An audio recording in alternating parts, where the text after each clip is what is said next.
Sarap ng kain mo, Mami Will. So, ulitin natin. Wow, nanginginig pa si Mami, oh. Tingnan mo. Philippine Jing, tayo ni Runo. So, yume na vlog up. Tayo de. Ano? Hindi ko no, Jerry yan eh. Nihon ni Tanonda ng dati. Sarap. Naglaway kami, no? Nagka-subaga detekta. So, actually, guys, etong si Mami Will, binili niya daw tong jellyfish na to dito sa Japan. Actually, first time ko nga tong nalaman na may ganito sa Japan eh. Kasi hindi mo na ako nakakita na ito sa supermarket. Hindi rin ako nakakakita sa mga palengke na pinupuntahan ko. Tapos, first time ko napanood to sa kanya na meron nga daw jellyfish dito na ang tawag ay cannonball jellyfish. Jajan! Lalawin na si Akari, kahapon niya pa ako inaawitan. Actually, yung isang araw pa to dumating, kaya lang sobrang busy-busy namin kaya hindi makapag-video pa na nagmumukbang tayo nitong ating cannonball jellyfish. So, ang gagawin lang natin ngayon, guys, magpe-prepare lang tayo ng ating sauce. Okay na, guys, ilalagay na natin siya. Bababad natin siya ng magdamag kasi daw sobrang alat pala siya. Kaya pala hindi siya pwedeng kainin ng as is. Kailangan ibabad magdamag para mawala yung alat. At mamaga sila, ma-absorb nila yung tubig. Nakikihintay pa naman to ni Akari, pero nakasulat doon sa instruction na hindi natin siya pwedeng kainin agad-agad at kinakailangan natin siyang ibabad muna daw ng at least kalahating araw hanggang 24 hours. Ito itsura niya. Nakita nyo? Parang ano siya, napanat. Ayan o, na numipis. Siguro kung bababad to sa tubig ay medyo mamamaga siya. Ha? Ito yan, guys, o, nakukuha. Yan. Parang may mga tentacle siya. Ganun yung itsura niya. Ito. Tikman natin. Kumapraso lang ako ng isa. Itadakimasu. Ano to? Alat. Anal. Akari, yung tabi-timite. Ang ganda ng texture niya, guys. Kaso ang alat. Masarap, guys. Nakakatuwa. Para kayo kumakain ng litid ng baboy. Yung tenga na part niya, di ba, may buto yun? Ganun yung texture niya. Pero wala siyang lasa. Sa amoy, para siyang baboy. Alam niyo yung pagbukas niyo, parang amoy chicharong baboy, yung matika. Ganun ang amoy niya. Kukuha tayo ng ating dahon ng sibuyas. So, ito, guys, yung mga scallion natin. Yan. Scallion to, hindi siya onion leek. Okay na to, guys. Ang gagawin naman natin, kukuha tayo ng masarap kaya kung meron siyang ano. Ano natin, guys, kung pwedeng lagyan siya ng sweet basil. Kasi mas masarap kung may aroma ba. Kuha lang tayo ng mga ilang dahon para hindi matapang. Baka tumapang yung amoy. So, ayan. Kuha tayo ng parsley natin. Ano bagong dahon niya? Siguro okay na to, guys. Ayan. Ito, guys, yung umeboshi natin na matamis. Or yung Japanese plum. Dito sa Japan na ginagawa ng lola nyo pang pikag palagi. Ito yung pampangat natin, yung katabi niya. Ito naman yung pang tamis. Gawa tayo ng juice, anong alak. Napakadami niyang purpose, guys. Tapos ang gagawin nyo lang, kukuha lang tayo ng, kasi baka maasim masyado, kuha lang tayo ng at least dalawa. Kasi maasim to, guys, masyado.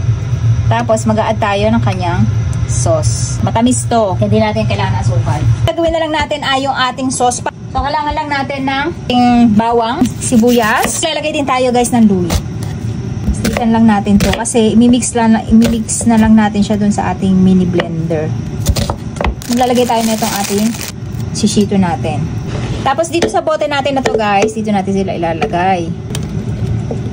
Tapos yung ating luya, gitan na rin natin yung ating luya para sure na matagtad siya. Yung ating sibuyas. Wow. Yung ating bawang. Okay. Parsley kanina. Yan siya, guys. Sweet basil. Yan. Lagyan natin tong sweet sauce ng ating umeboshi. Maasim to, guys, na matamis. And then, alisin lang natin yung buto. Ayan. Maglalagay tayo, guys, ng JB bagoong isda natin.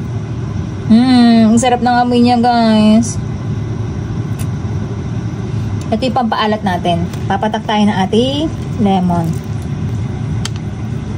Maglagay tayo ng Ajinomoto kasi lagi naglalagay si Mami Will ng Ajinomoto sa sauce niya. Maglagay na rin tayo, guys, ng shanso o yung green pepper. And then maglagay lang tayo ng konting paminta. Ayan na, haluan na natin. Ito guys, magandang mixer to. Ang problema, hindi ko siya recommended kasi wala siyang automatic na nagpapatay. So pag nagkamali kayo, hinugasan nyo na hawakan nyo to, pwede kayo masugatan.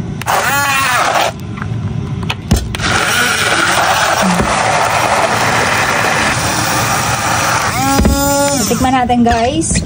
Kailangan natin maglagay ng suka. Grabe, ang sarap. Parang sarap ng si chicharon. Ref na lang muna natin to at bukas na natin siya matitikman. The next day, ito na guys yung ating jellyfish. After natin siya mababad na 16 hours, ayan na siya. At ang itsura niya.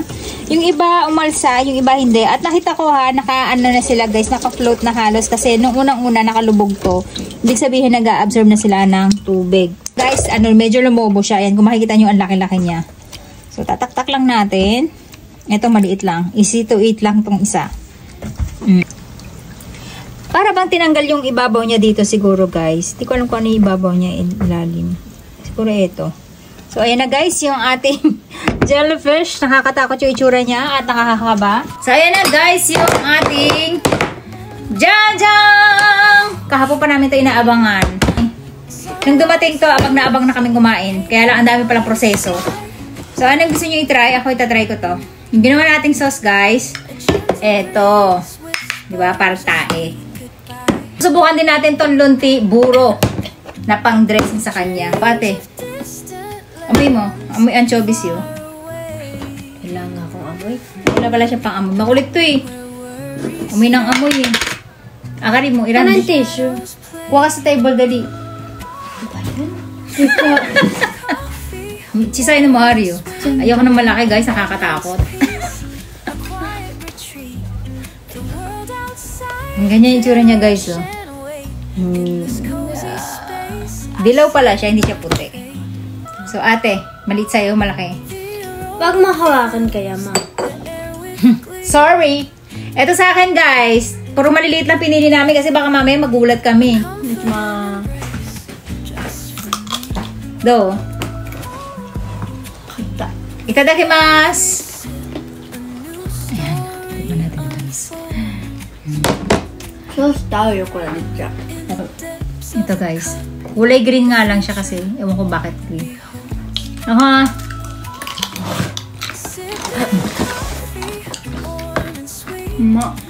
Parang kumakain mangga. Ne? Midori mango tabi tirimita. Parang manggang nila. Tapos wala lang siya asin. Tapos yung aroma kasi ng ano natin sa usawang bagoong. Kaya amoy mangga.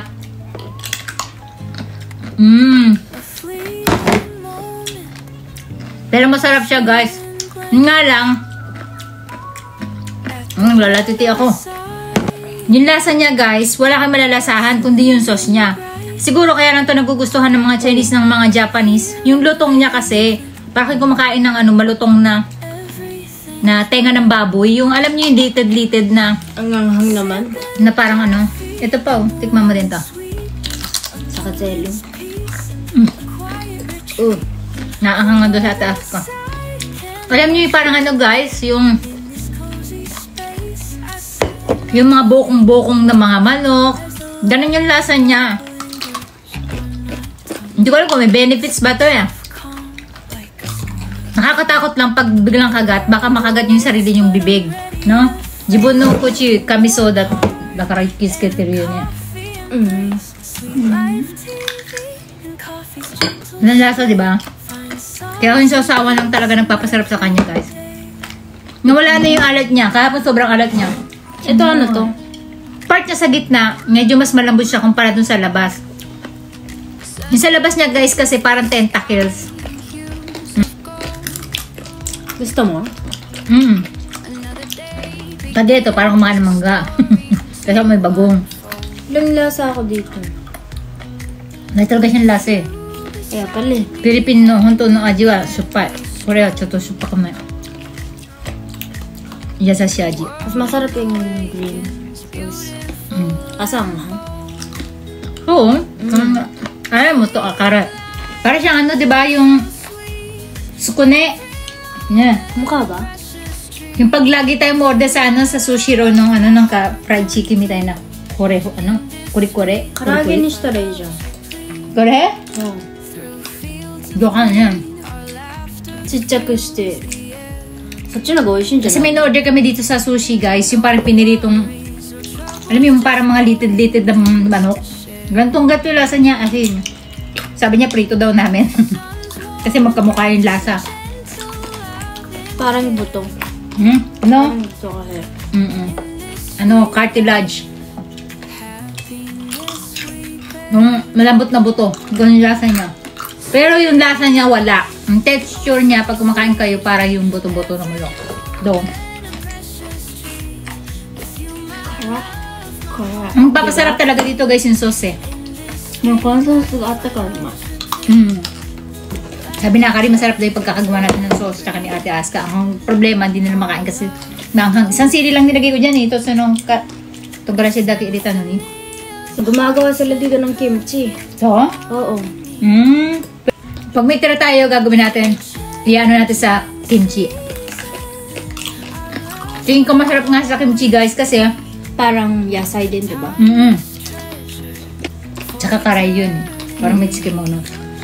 Tingin ko bagay siya sa kimchi guys. Kaya ang gagawin natin next time, yung matitira, lalagyan natin sa kimchi. Bibili tayo. 10 out of 10. 7. Maganda siya pang diet. 10 out of 10. Aray! Nakagat yung bibig ko. Ang sakit. 5. 5. Sa Ate Aska, ang score niya guys. Sakit. Si Ate Aska na, 7 lang siya. Out of 10. Si Ate Akari, 5. Ako siguro masabi ko na masarap siya. Yung panguyang-uya ba nanonood kayo TV. Pero yung para pa mabusog kayo, I don't think so. Parang hindi nyo mauubos yung isang ganito, no? Kasi ang laki pati niya. Ang bigat din. Masarap siya siguro gawin talagang si kimono na kimchi. So, yun yung gagawin natin dito sa mga tira natin. Ako siguro mga 7 din. Masarap naman siya eh. Actually, magpapasarap sa kanya yung sauce. Pero titikman ko rin muna tong natin, yung buro. Titikman natin kung bagay siya sa buro. Di mo pa kanain? Ayan. Kunti lang yung lasa niya, diba? Malahang. Ang dami mo nilagay. Malasa siya. Kulang lang talaga sa suka. Mas maganda to talaga maasim-asim. Pero masarap talaga yung niya. Yung buro niya. Less lansa.